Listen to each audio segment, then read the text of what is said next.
Ethics की किताबें लिख लेने से और एथिक्स की किताबें पढ़ लेने से आपके अंदर ईमानदारी नहीं आ जाती। ईमानदारी आपके चरित्र में होनी चाहिए।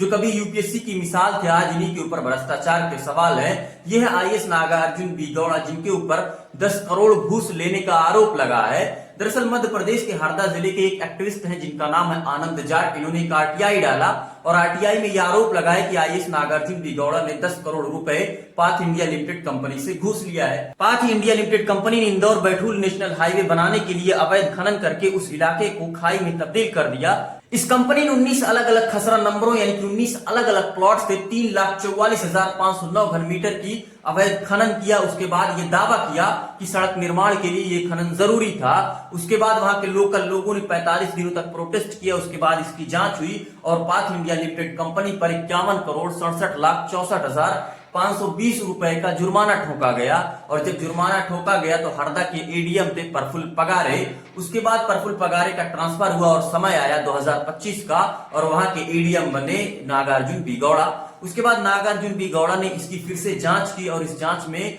ये कहा कि भाई ये जो उत्खनन हुआ है, जो अवैध खनन हुआ है, ये सिर्फ पाथ इंडिया लिमिटेड कंपनी ने नहीं किया बल्कि अलग अलग लोगों ने किया है। उसके बाद 51,67,64,520 रुपए का जो जुर्माना था वो उसको घटा करके 4,032 रुपए कर दिया, यानी कि 51 करोड़ से सीधा 4,000। उसके बाद इनके ऊपर यह आरोप लगा है कि इन्होंने पाथ इंडिया लिमिटेड कंपनी से 10 करोड़ रुपए की घूस ली है। लेकिन याद रहे अभी सिर्फ आरोप लगा है, अभी इसलिए आरोप सिद्ध नहीं हुआ है। वही नागार्जुन बी गौड़ा जो कभी एथिक्स की किताबें लिख करके चर्चा में आते हैं, ईमानदारी की बातें करते हैं, लेकिन फिर से मैं वही बात दोहराता हूं कि एथिक्स की किताबें लिख लेने से और एथिक्स की किताबें पढ़ लेने से आप ईमानदार नहीं हो सकते।